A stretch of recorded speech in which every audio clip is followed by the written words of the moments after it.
4 jenis KB yang dapat digunakan oleh pria.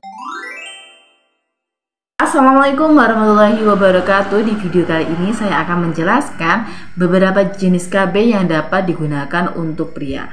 Sebelumnya, buat teman-teman yang belum subscribe channel ini, subscribe terlebih dahulu ya. Tidak hanya wanita yang bisa melakukan KB, pria juga bisa menggunakan KB ketika pasangannya tidak cocok menggunakan jenis KB apapun. Makanya si prianya bisa menggunakan KB. Apa aja yang bisa digunakan? Yuk kita bahas. KB untuk pria yang pertama namanya coitus interruptus atau ejakulasi di luar.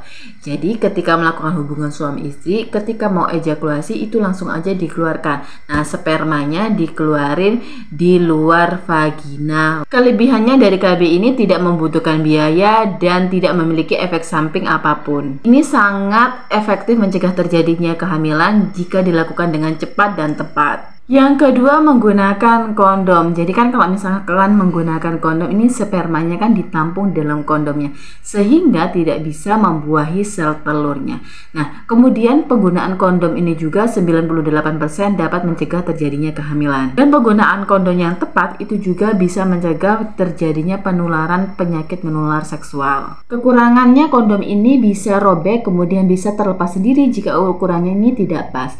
Kemudian kondom ini juga bisa kadaluarsa dan bisa rusak jika terkena panas. Yang ketiga, suntik hormon testosteron. Jenis KB ini mengandung hormon testosteron sintesis dan progestin. Nah, ini disuntikkan setiap 4-8 minggu sekali. Cara kerja suntikan ini dengan menurunkan kadar testosteron pada pria sehingga spermanya ini jumlahnya nanti lebih sedikit. Dan KB ini juga 95% efektif untuk mencegah terjadinya kehamilan. Nah, kemudian penggunaan KB ini juga bersifat sementara dan dapat kembali seperti sedia kala dan tidak menyebabkan kemanduran secara permanen. Kemudian jika ingin menggunakan KB ini biayanya agak cukup mahal dan harus digunakan secara tepat waktu sesuai jadwal suntiknya jika ingin melindungi terjadinya kehamilan.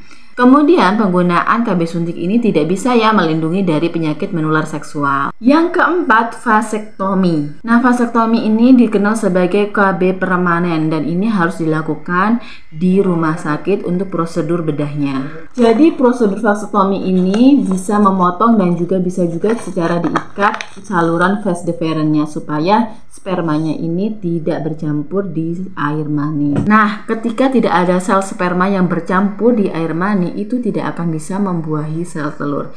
Nah, jadi tidak bisa terjadi kehamilan. Vasektomi ini 99% efektif untuk mencegah terjadinya kehamilan dan tidak mengganggu hormon testosteron pada pria sehingga tidak mempengaruhi gairah seksual pada pria. Jadi itu tadi ya teman-teman, 4 jenis KB untuk pria yang bisa dilakukan. Jika ada pertanyaan silahkan tuliskan di komentar. Terima kasih sudah menonton video ini. Wassalamualaikum warahmatullahi wabarakatuh.